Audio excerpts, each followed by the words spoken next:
afternoon. Greetings of the day. On behalf of Sir J.C. Bose Trust, on behalf of my colleagues, I welcome you all to today's program.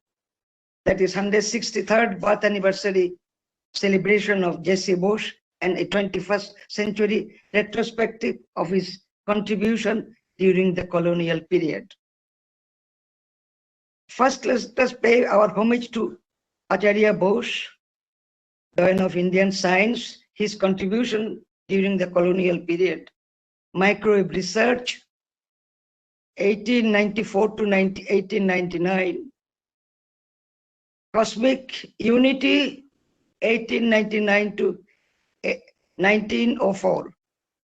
Plant research, 1900 to 1937. Monumental research on in all these areas. Today's speaker, Dr. Shekhar Chintamani Mande, he will be introduced formally by my colleague, illustrious colleague, Professor Patil Majumdar, and a distinguished trustee member. We are grateful to him for kindly agreeing to deliver this lecture. Professor Mande's title, India's SNT Journey in the Post-Independent Era. What an astounding title. We look forward to it. I request Professor Majumdar to give me a few minutes to talk about J.C. Bose's contribution during the colonial era. Before that, I recall with a pleasure fond memories of my first meeting with Dr. Mande at Heathrow Airport, London in 2002, a budding scientist waiting for me with Dr. Hasnain to join them to attend a meeting on TB organized by the Royal Society.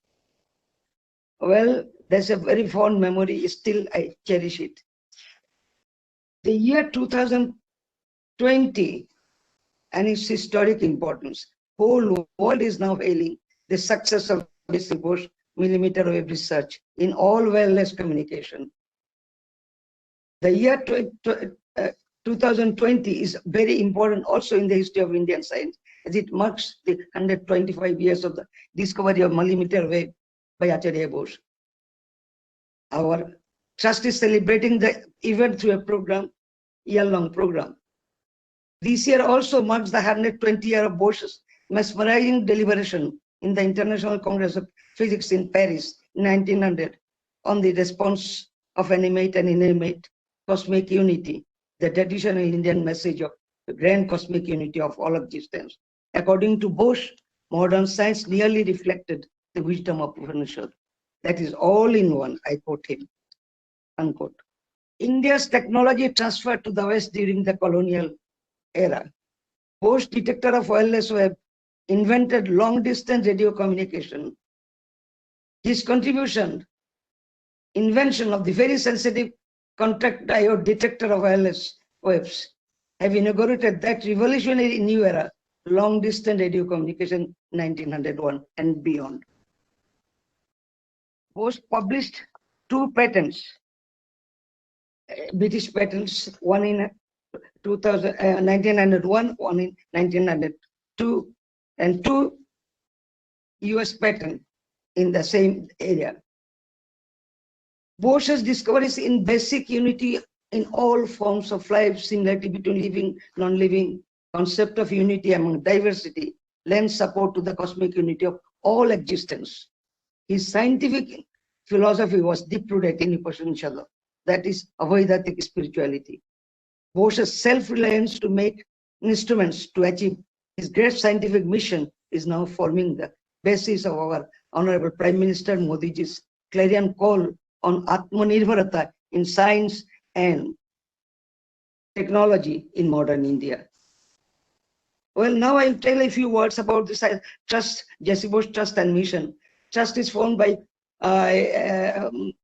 J.C. Bose himself in 1931, and Acharya Bhavan was built in 1902, where Bose couple lived. The Bose Trust, which was founded by Bose himself in 1931, was entrusted to maintain the legacy and the artifacts, whatever treasured in Acharya Bhavan. It is separate from Bose Institute, which was established in 1917. Acharya Bhavan is a treasure trove of many personalia memorabilia of Bose Kabul, many artifacts of historical importance, rich repository of his original instruments, books, manuscript, his path-breaking experiments on responses to plans to get stimuli, radio waves, cosmic unity, all carried out in the laboratory in this house in Acharya Bhavan. Acharya Bhavan also played an important role in the nationalist movement during the Bengal Renaissance, which later rolled over to Indian Renaissance. Bose played host to many luminaries of the country, including Tagore, Swami Vivekananda, Sister Nivedita, Mahatma Gandhi, P.C. Ray, his notable instrument, S.N. Bose, M.N. Saha, P.C. Mahalanobis, S.K. Mahalanobis, Mitra D. Bose, etc. His interaction with world luminaries like Albert Einstein, Bernard Shaw, Romerola, Lord Raleigh, Henry Cavendish, to name just a few, add to the glory of the Acharya Bhavan. The first national flags designed by Sister Nivedita, we have, and murals, paintings by renowned artist Nandalal Bose, and other contemporaries, antique furniture, rare collections, sculpture of Bose, many gifts from world luminaries. Today, Acharya Bhavan stands as a monument to the multifaceted genius of Bose. It is the life and work of Sir J.C. Bose vis-a-vis the history of that era that is treasured in Acharya Bhavan. Here, science, art, philosophy, nationalism converge seamlessly. Well, I wish I could take you a virtual tour of the Acharya Bhavan, but it's not possible. Maybe I can mail to Dr. Monday a video later of the virtual tour. In Paris Congress, Swamiji said, Paris Congress was attended by two, Bose and Vivekananda, in 1900. Swamiji representing India for religion and Bose for science. After the Congress, Swamiji was overjoyed to find that J.C. Bose eclipsed the Western colleagues in the Paris Congress. He was thus not only a leader of Indian scientific renaissance, he was also a dreamer, an ardent lover of art, culture, philosopher, influenced the philosophy of Upanishad, and patriot who recognized the importance of scientific research in national development. He could perceive, as a scientist, that through the universe, in all its diverse manifestation, Bose could see life as a whole, Swamiji said. Well, I said that many of Bose's discoveries in basic unity in all forms of life, in cosmic unity and the radio science, many of these experiments were carried out in this house in Acharya Bhavan. Today, Acharya Bhavan stands as a monument to the multifaceted genius of Acharya Bose. It is the life and work of J.C. Bose vis-a-vis the history of that era that is treasured here. Acharya Bhavan thus has an illustrious past and heritage and needs to be preserved at all cost for posterity. I mentioned about the trust. What is the mission of the trust now? Mission of the present trust is to develop Acharya Bhavan into a world-class science heritage museum in memory of J.C. Bose, just as Albert Einstein House in Bern and William Shakespeare House in Stanford-on-Avon or Marie Curie's house in Warsaw, but into museum. I'm sure all of you have their, particularly Professor Majumdar, Professor Dr. Monday, and many others might have visited all these things. Well, I appeal all to you to support this great mission of the nation. Thank you, Professor Monday, my colleagues, my co-organizer, Indian Academy of Sciences, Professor Majumdar, all my participants here today, and trustees gratefully acknowledge support of all to make this program a great success. We extend cordial invitation to you all to visit Acharya Bhavan in trouble-free days soon. I'll be happy to send you a virtual tour of the Acharya Bhavan Science Heritage Museum, which I cannot show you now because of constraint of the time. Thank you. Thank you. We look forward to the lecture and the introduction of the illustrious speaker. Thank you very much, Professor Chakraborty. Let me also join my voice with Professor Chakraborty and invite all members in the audience to the Acharya Bhavan, which houses all of the instruments that Acharya Jagadish Chandra Bose used, and a lot of write-up on his various experiments and his accomplishments. Please do visit Acharya Bhavan if you happen to come to Calcutta. Thank you very much. Thank you, Professor Chakraborty. It's my proud privilege to introduce today's speaker, 163rd J.C. Bose Memorial Lecture, and a distinguished professor, Shekhar Mandey, who is currently the Director General of the Council for Scientific and Industrial Research and Secretary General of the Council as well. Professor Mandey is a structural and computational biologist. He did his MSc in physics from University of Nagpur, and then a Doctor of Philosophy from the Indian Institute of Science. He did a postdoctoral fellowship in the Netherlands at the Rijksuniversity Groningen in the Netherlands, and then joined as a scientist in the Center for DNA Fingerprinting and Diagnostics in Hyderabad. Between 2011 and 2018, he served as the director of the National Center for Cell Science in Pune. And in 2018, or maybe in 2019, he moved out of NCCS and to assume the position of the Director General, CSIR, and the Secretary Department of Scientific and Industrial Research of the Government of India. Professor Mandey is a very eminent and accomplished structural biologist and a computational biologist. He works or he has contributed immensely to structural characterization of Mycobacterium tuberculosis proteins. He's done computational analysis of genome-wide protein-protein interaction, starting with Mycobacterium, but also in various other organisms. Professor Mandey is very well decorated. His decoration started young. He got the Santi Swarup Bhattagar Award and then the B.M. Birla Young Scientist Award. He's a fellow of all of the three academies, science academies of India. In recent times, he's won the Bharat Ashmita Award of the MIT World Peace University in Pune. That was in 2019, and H.K. Firodia Vigyan Bhushan Award in 2020. So we are actually delighted and privileged to have Professor Mandey deliver the 163rd J.C. Bose Memorial Lecture and jointly with the Indian Academy of Sciences. Professor Mandey. Thank you, Parthuda. Thank you, Paruldi, for the very generous invitation to speak at the 163rd J.C. Bose Birth Anniversary Lecture. Thanks to both the J.C. Bose Trust, Calcutta, and Indian Academy of Sciences, it's a great privilege for me to be able to talk to you my thoughts on India's S&T journey in the post-independent era. It's a privilege that this has been named after Sir J.C. Bose, whom all of us know many different facets of his personalities, but of course all of us are immensely grateful to him for having laid the foundations for modern science in India. Some of you might have had the chance to read this recent book that Professor C.N.R. Rao and Indumati Rao sent to me the other day. And the first chapter in the book invariably begins with Sir J.C. Bose. And the title of the chapter itself is The First Modern Scientists of India. So all of us recognize that the modern science, where it was being developed, and the colonial powers were trying to keep the developments of modern science and the industrial revolution away from us.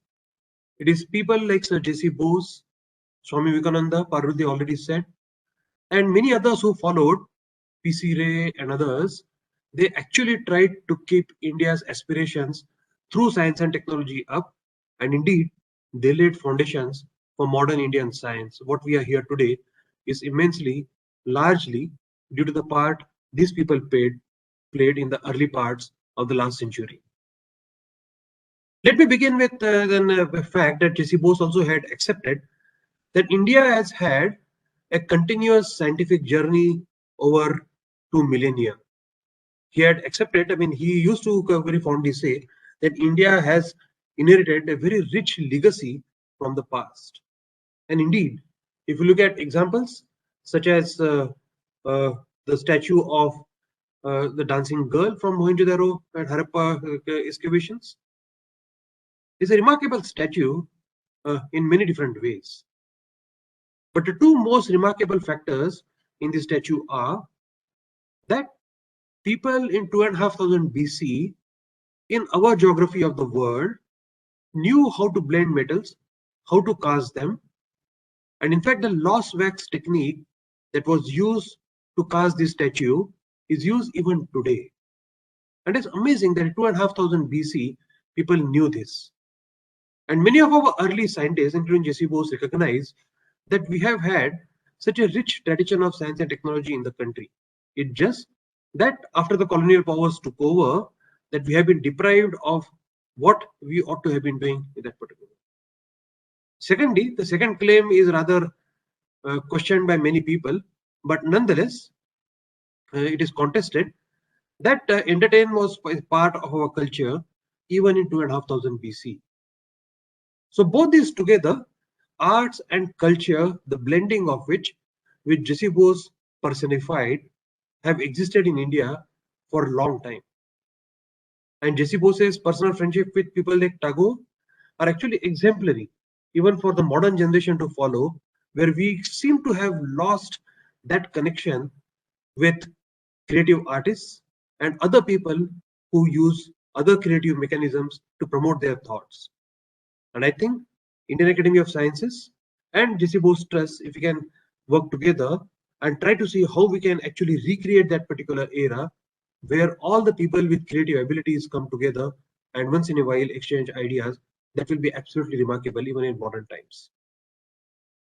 So based on all the work that was done pre-1947, the Constitution of India, when it began to be written, I think we are all very proud that we have a very unique constitution which has ingrained in itself in the Article 51A. I will not read the two clauses G and H, but the H clause says, quote, to develop the scientific temper, humanism, and the spirit of inquiry and reform, unquote. And it is built up upon the promotion of science as the major vehicle of the growth of humanity that the writers of our constitution firmly believed in. And therefore they ingrained in our constitution this particular aspect. And we are immensely grateful to them for having done that. But we imagine the situation in 1947, just when the British had left our shores. We were coming out of a very bad famine in West Bengal. We are coming out of a very bad migration, mass migration of humans never seen earlier in history. And a whole lot of issues that we were actually, most people believed in the world that we would not be able to survive as a nation for a few years like that. But the forefathers of our nation, including Jawaharlal Nehru, in a very fiery speech on the night of the 14th and 15th August in the Parliament, the Tryst with Destiny, said that India now looks to gain a rightful place in the world. And that rightful place would be achievable only by adopting science and technology as the major vehicle of the growth. So the initial period post 1947, as we look back upon, was an era of institution building. Only one S&T organization funded by public funds existed before 1947, and that's the Council of Scientific and Industrial Research, which I have the privilege to head today. But then, immediately post-independence, many other organizations started to come into being. Many government organizations started to come into being. The Indian Council of Agricultural Research was formed in 1947. The Indian Council of Medical Research, although some of the medical research labs existed much before this, but formally it was launched in 1949, and so on and so forth. And we have seen an excellent journey of all these organizations being formed till recently. CSIR itself, as I said, was formed in 1942, but it was prompted by an editorial that was written in Nature by Sir Richard Gregory, who was the editor of Nature in 1933, after he had visited India, and he suggested that India must have science academies and a public fund support system to promote science and technology. And taking it from there, both the CSIR and the Indian Academy of Sciences were actually prompted to be started from this editorial of Nature. Indian Academy of Sciences was of course started by Sir C.V. Raman and others together. But CSIR took a while because the government did not immediately agree to start CSIR. Nonetheless, in 1940, a Board of Scientific and Industrial Research was established, and an Industrial Research Utilization Committee was made in 1941, and it was housed in Calcutta. Eventually, in 1942, it moved to Delhi under the name of Council of Scientific and Industrial Research. The overall vision of CSIR then, at the time of independence, was, and I'll quote Sir Shanti Swarup Bhattacharya's article from Nature 1947, which is on the left-hand side of your screen. So I'm going to quote here, read the quotation for you. The scope of work carried in each laboratory of CSIR could perhaps be best described to be of the form of a continuous spectrum, at one end of which research work of the purest academic type and of the highest quality is carried out, and at the other, the technical development of processes and equipment proceeds by stages, unquote.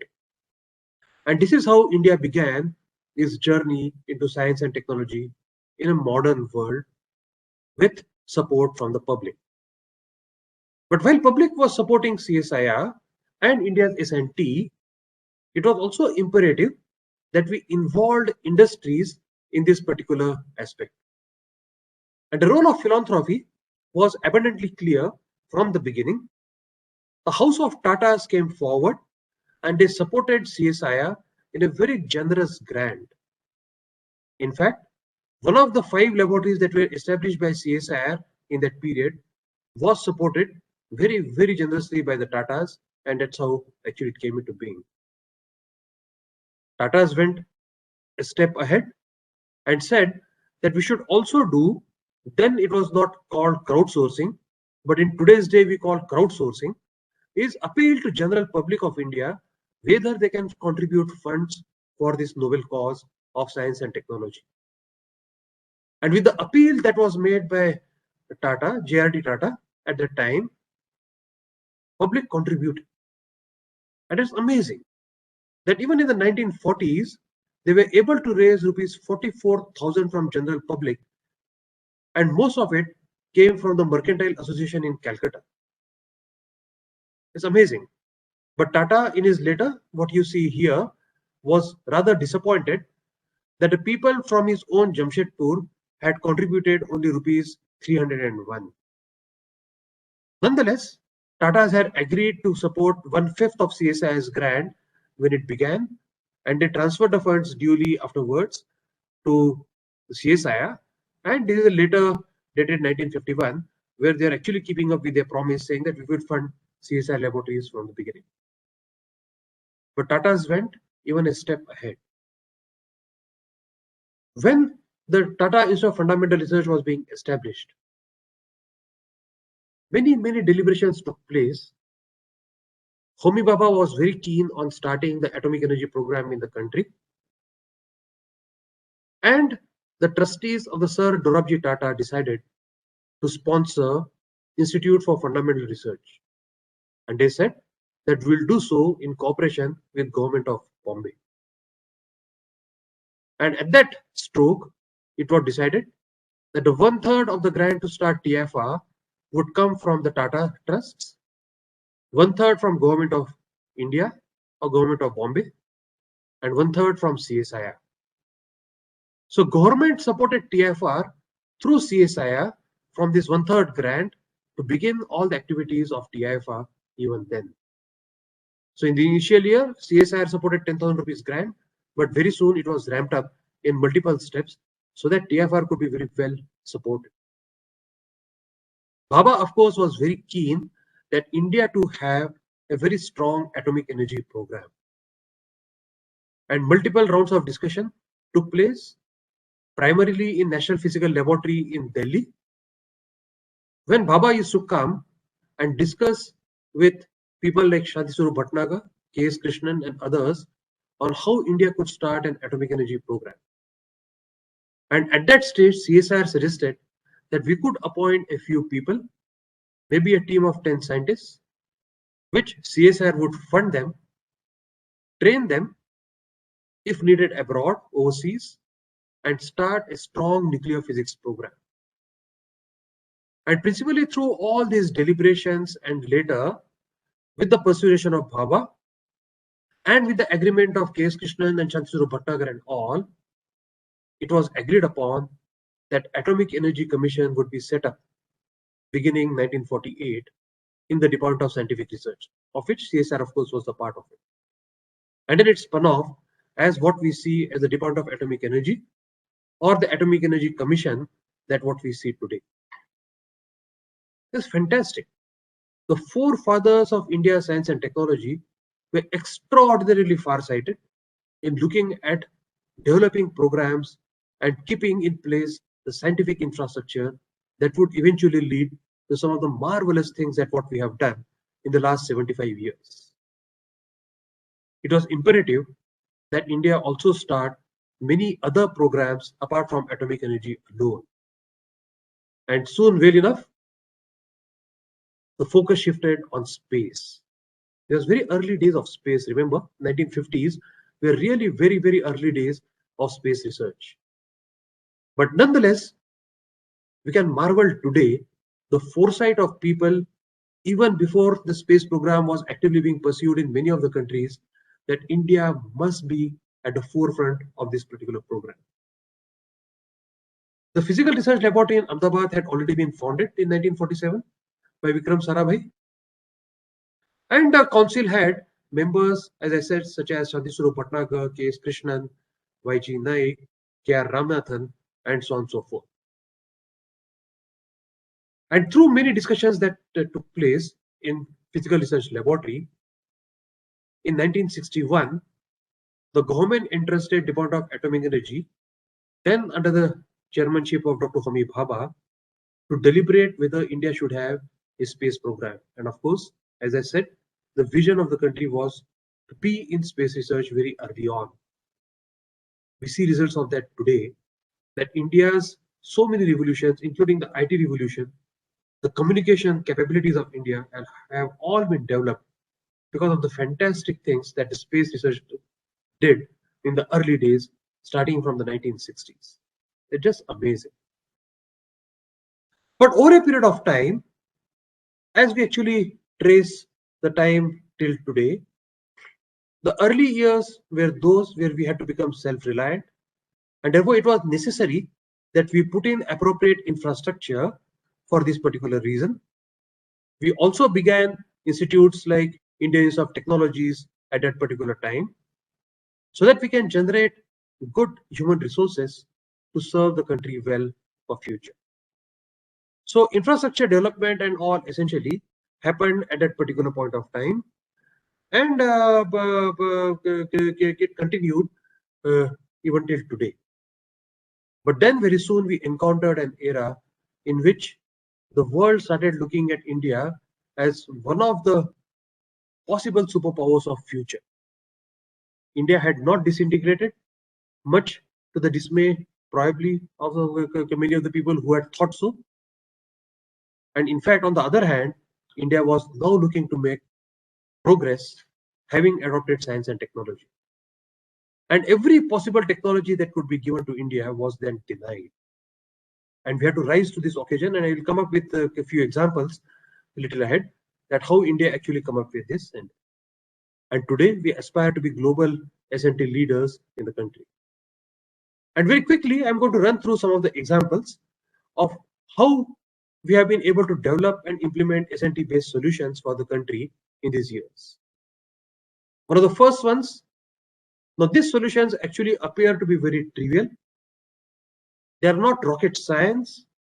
They are not Nobel Prize discovering discoveries, but yet they're extremely useful in the implementation and for making common people's life easier.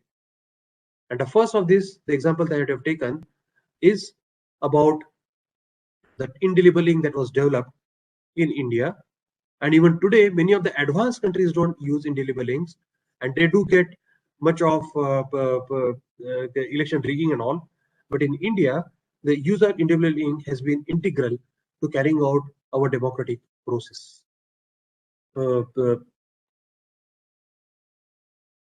Everyone knows about the Green Revolution.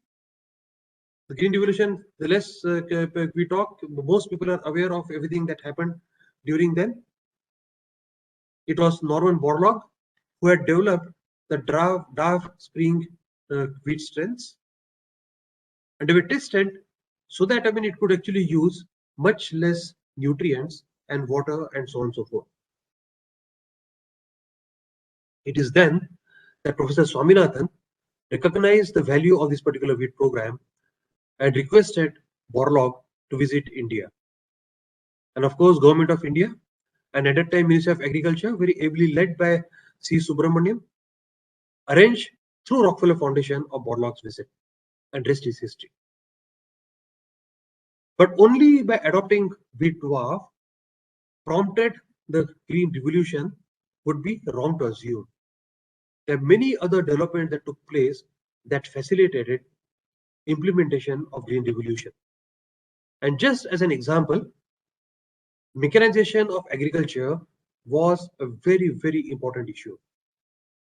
And it is at that time the Central Mechanical Engineering Research Institute of CSIR, with headquarters in Durgapur, decided that they would make indigenous tractors.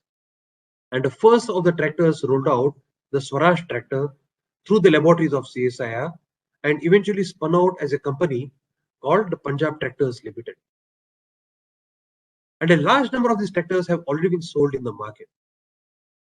So mechanization of agriculture and development of agri-pesticides then actually went long way in meeting the goals and objectives of the Green Revolution. Simultaneously, apart from wheat and rice, many other useful cash crops were also being considered. And I give here example of mint, or what we call as mentha. India did not produce any mentha before 1960. But at that time, Colonel Ramnath Chopra in Jammu had thought of bringing mentha to India because he saw great potential of doing this. And mentha was promoted to be cultivated along many other crops that actually were cultivated later. And on today's date, that has led to India being world's largest mentha producer and exporter. And what we see today is that normal farmer families earn large out of mentha production. On some other day, I will narrate a story of a very famous cricketer, R.P. Singh, and how he narrated a story about mentha and his own career in cricket because of the mentha production. But I will reserve that for some other day. But it's fantastic that not only wheat to make India self-sufficient in food production, but we had already started thinking of diversification of our agri products. And then slowly, as things started unfolding, one by one, we started not only adopting, but we also started developing our own technologies, even in now high-tech areas. As I said, the early days in technology development may not have been rocket science, but slowly, as time went on, in the next few decades, we woke up and we started developing even our own indigenous technology. And just to give you some examples, last year, we demonstrated India's first fuel cell driven car in partnership with KPIT. Our laboratory in Pune, the National Chemical Laboratory, and KPIT partnered to say that we can actually make cars or vehicles, larger vehicles, which can be driven on fuel cells. And indeed, it's now possible. And that actually places India as one of the leading nations in the race to make fuel cell driven large automotives. ISRO's progress, of course, since 1960s is once again extremely well documented. So much so that India today is aspiring to send people into the space. And we already have a mission for Mars called Mangalyaan. And the Gaganyaan is about to take off in about a year from now. It is phenomenal that how a country which did not have any S&T base per se in 1947 made so much progress. And in fact, the fellowship of the academy and all the people who have joined here for lecture today, to just sit back and think that in 1947, plus minus 5 or 10 years, there were about 60 or 70 different countries which got rid of their colonial powers. India alone stands out as an example which has made so much progress through science and technology. India alone stands out as it has reduced large number of deaths because of malnutrition. It has increased significantly the average age.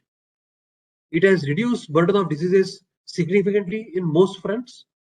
And although the challenges remain today, if we compare ourselves to all those who gained independence about the same time, I think we must have done something good, or our previous generation must have done something good to bring us to this particular stage.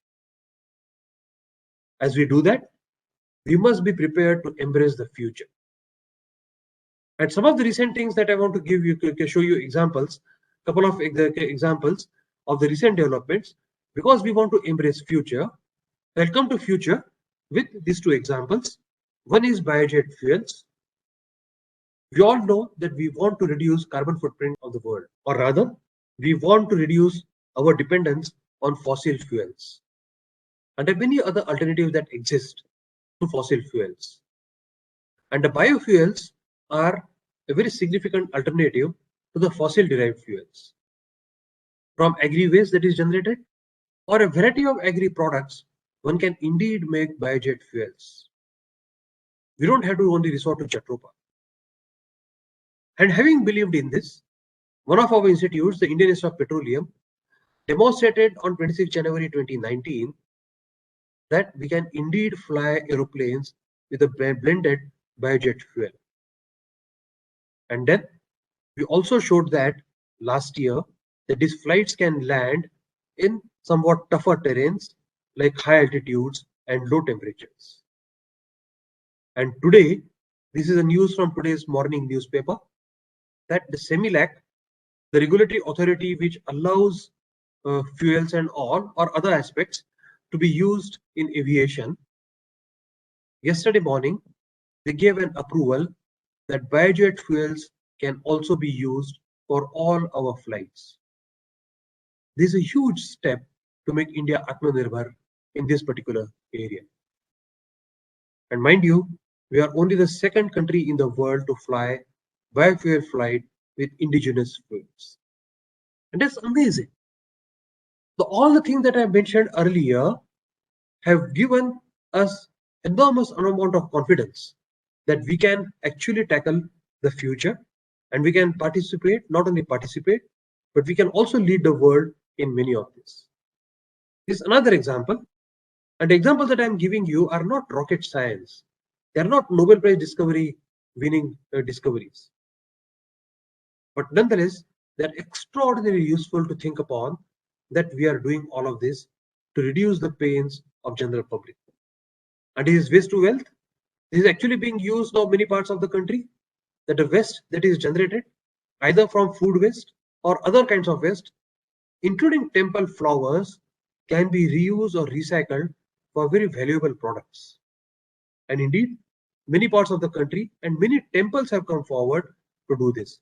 The Shirdi Sai Baba temple in Shirdi, or the Mata Vaishno Devi temple near Jammu, they've all come forward with supporting the self-help women group to recycle all the flower waste that comes out from the temples into making something which is very useful for these people. We have also been fortunate that about 4 or 5 years ago, we began yet another mission called Aroma Mission. And what I show you here in the pictures is mission that has literally taken Jammu and Kashmir by storm. I had the personal privilege to visit this place in July this year, and I visited our field station in Pulwama and in Kupwara, and all the people in audience would have heard of Pulwama and Kupwara, but for a different reason. These places are in the news all the time for a different reason. When I went there, I could see, I could sense, and I felt the change that things like Aroma Mission are bringing into the lives of common people. They have been able to promote cultivation of lavender, and you see here the field of lavender through which the farmers can extract aromatic oils, and these aromatic oils have increased the income of farmers more than 5 to 6 folds. And all the local people were so extraordinarily happy with the implementation of the lavender cultivation and aromatic oil extraction that they have been extremely pleased about the entire development. And in fact, the Western media very soon enough caught attention of this, and now they have termed it as something what we call as the Purple Revolution. I have seen myself the Purple Revolution with my own eyes having taken place there. And it's amazing that although it's not a very deep science or not a deep technology, but nonetheless, by simple principles of S&T, we can implement this. And how can we stop, without talking of COVID-19, how India literally rose to the challenge of COVID-19 mitigation. December 2019, when we are confronted with this serious global pandemic, the World Health Organization declared it global health pandemic only in March 2020. But the deliberations in India had started much before on the mitigation strategies. And I want to give few examples, some of which are not very high-end science, but yet very useful technologies, some of which are the first of its kind science and technology in the country. Not in the country, in the world. And that, of course, is exemplified by this particular diagnostic kit. Our scientists have been able to use the CRISPR-Cas technology into a kit that is called as Feluda. It is one of the world's first CRISPR-Cas based diagnostic kit and is marketed today in the market by Tata's. It's called as Tata MD Check. It makes us enormously proud that this is modern science, and this is modern science converted into technology. And this is modern science converted into technology and implemented in the field. The entire spectrum of it has been achieved with the COVID situation. What I would like to say is the situation was similar to that of independence movement.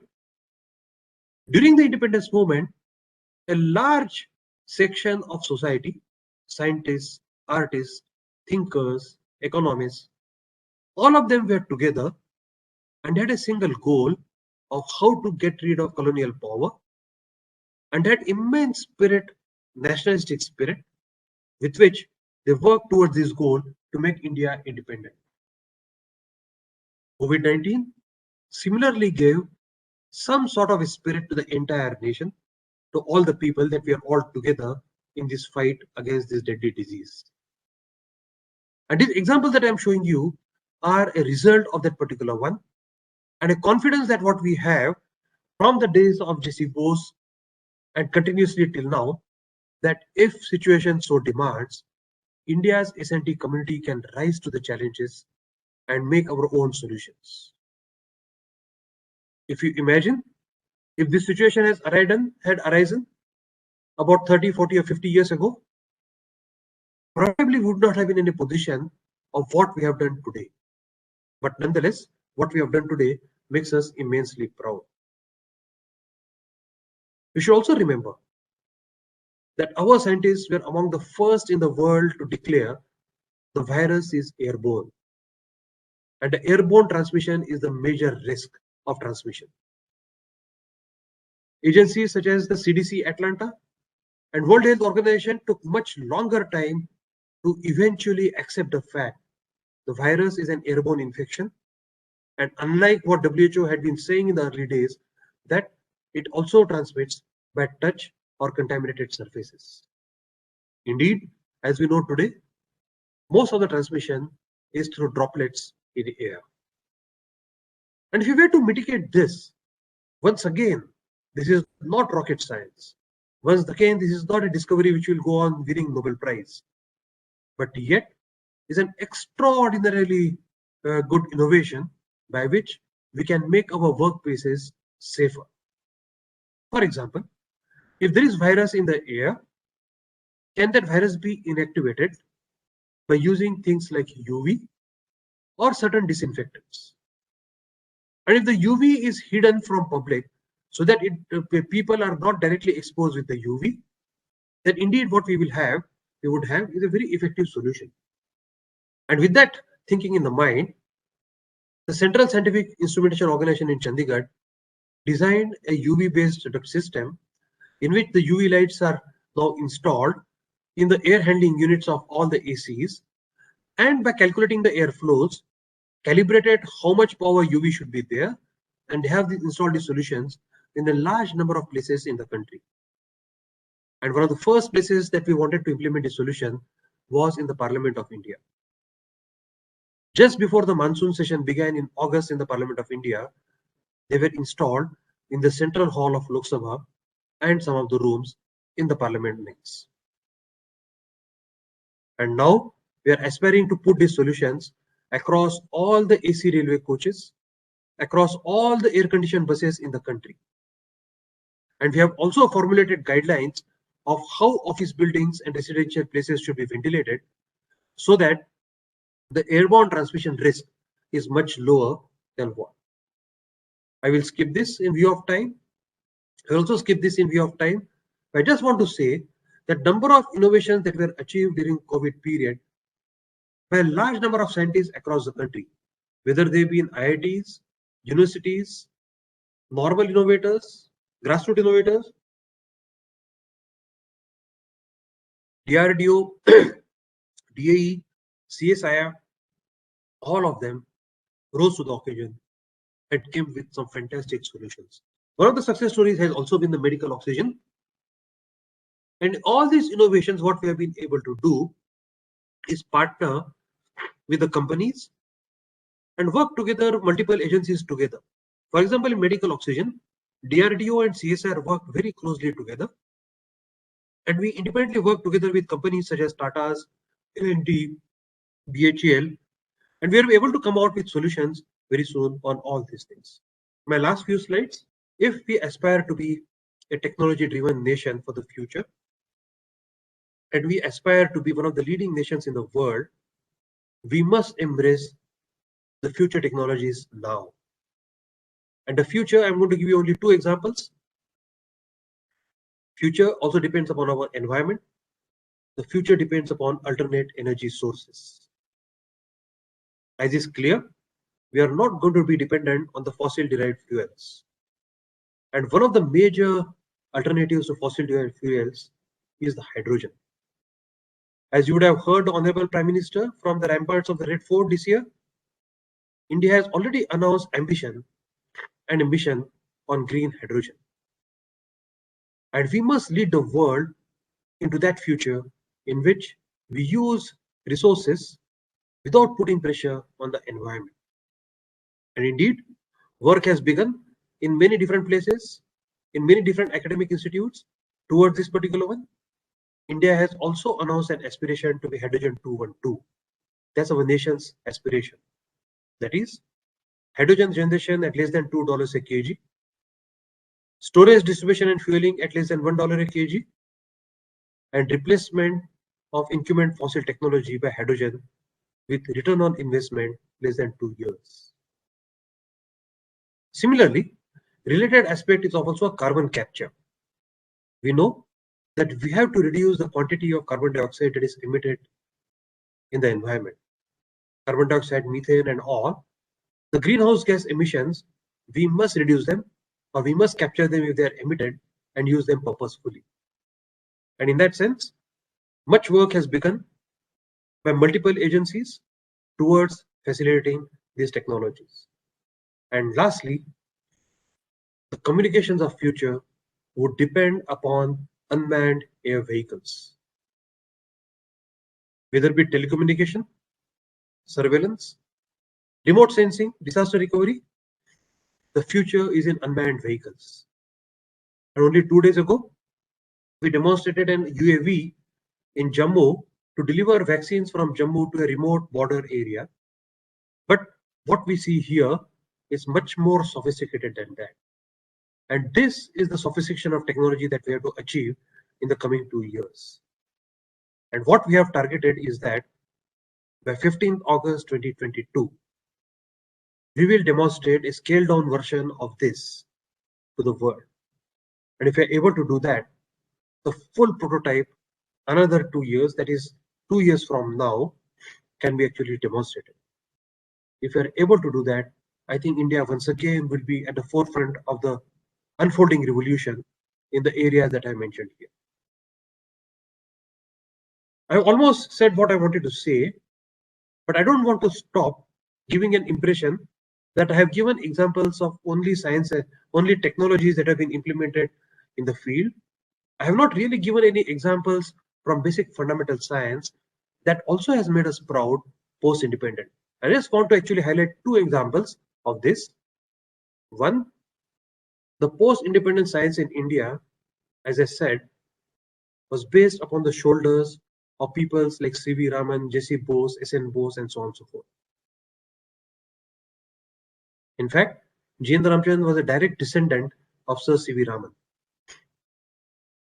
And in post-independent era, working with very little resources, in a remote corner in Madras University, on a problem that was suggested to him by J.D. Barnard and facilitated by Naiduma, Jayendra Ramchandran started attacking the problem of determining the structure of collagen.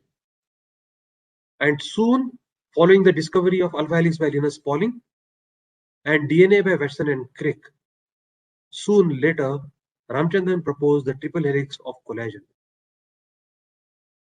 The class of discovery is of the same class, no less than that of the alpha helix or the DNA. Many of the Western scientists would not have agreed 50, 60, 70 years ago. Francis Crick, in fact, went on record that he does not agree with this. But to the minds of most of us, this discovery is on par with the discovery of alpha helix structure or that of the DNA structure. And the criticism that Jayendra Ramchandran faced from all his Western colleagues, because most of them felt jealous that they could not have discovered the structure, that led him to even further fundamental discovery, what we call as the Ramchandran map. Truly, Professor Vijayan has noted in one of his articles, you may not remember contributions of many of the Nobel laureates in the last 50 years. No one will forget contributions of Jayendra Ramchandran. A student of biology or biochemistry, despite the fact that Jayendra Ramchandran was denied Nobel Prize, would always remember his contributions. And the same cannot be said true even with Nobel Prize winning discoveries. So truly, an international giant working in a corner of the country in post-independent era has made so much proud. And the last example that I want to give is, of course, coming back to our old, very dear Calcutta, where once again, working in an era in which there are not many facilities available, working in a very indiscreet manner, far shunned away from the world, when the cause of cholera was not actually determined, how cholera causes its clinical outcome, Shambhunath Dey made one of the most fundamental discoveries in biology, that is of the exotoxins. The effect that the toxins have on our cells is a fundamental discovery, for which Shambhunath Dey was nominated for Nobel Prize by none other than Joshua Lederberg 6 times. And indeed, as much as Jayendra Ramchandran Shambhunath Dey also deserved a Nobel Prize, although he was not given that. For years to come, for posterity, Shambhunath Dey's contributions will be known to the world. We know of bosons named after S.N. Bose, or we know of Raman effect named after C.V. Raman, which are all pre-independent developments. But even in post-independent era, some absolutely fundamental work has been done by our scientists, which makes all of us extraordinarily proud. Now, before I stop, I just want to share with you one poem that Rabindranath Tagore wrote for his very close friend, J.C. Bose. And those of you who can read Bengali here, Vigyan Lakhir Priyo, Paschim Mondire, which eventually translates to across the oceans, on the western shore, reigns the temple of the goddess of wealth of science. There you have journeyed, my friend, and returned richly crowned. You anointed the motherland, modest at heart, poor and shy. And this shows actually the love between Rabindranath Tagore and J.C. Bose. This shows the camaraderie between the creative people of that era. And what I would like to urge all our academic fellows and all the people who are here to recreate that era. Let us connect with the best of the social scientists. Let us connect with the best of the artists. Let us connect with the best of the creative people across the society. And let us together work with a single cause that we want humanity to be better for the future. Thank you all very much.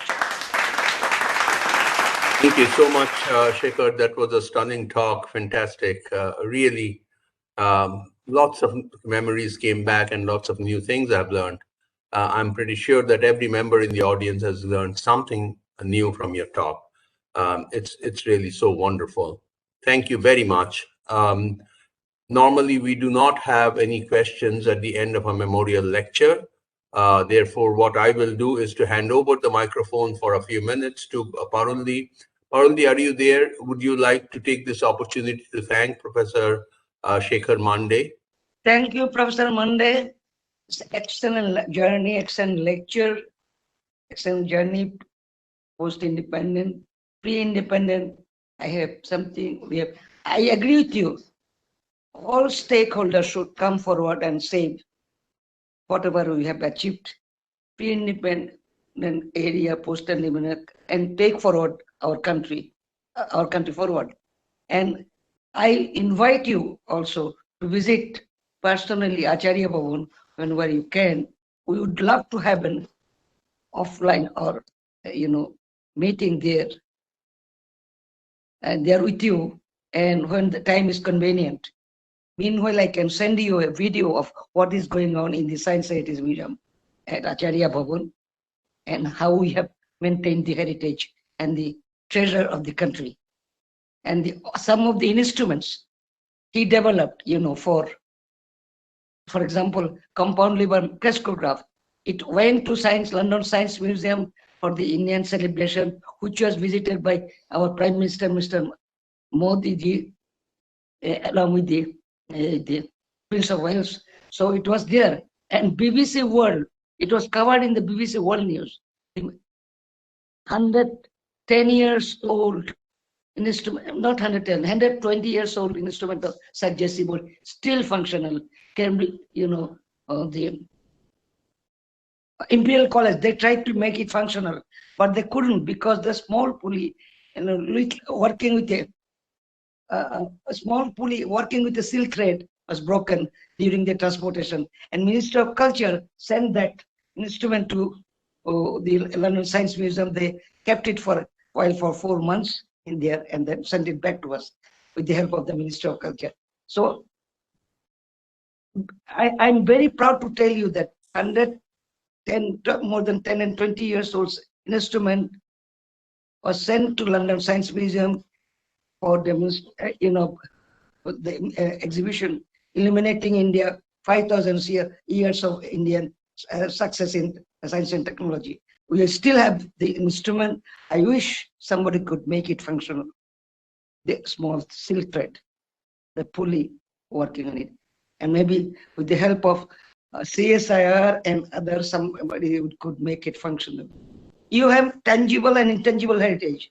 Tangible heritage, now you are saving. Intangible heritage, only museums can save that. We have a lot of intangible heritage preserved over there. And we need support of all to preserve those for posterity. It is 120 years old, Acharya Bhavan, where we are making, the museum is in making now, with the help of Minister of Culture. Of course, this is not full support, partial support. Professor Majumdar knows about it very well. And I invite you again, okay? This is my honest appeal to you, Professor Monday. Thank you very much, Parulli. Shekhar, you made us feel proud.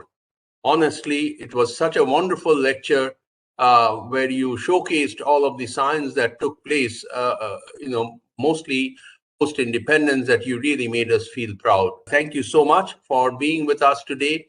And I thank the Sir J.C. Bose Trust and the Indian Academy of Sciences, my colleagues in the Academy, for all their logistical support. And one more time, Shekhar, thank you very much for this wonderful talk. Thank you.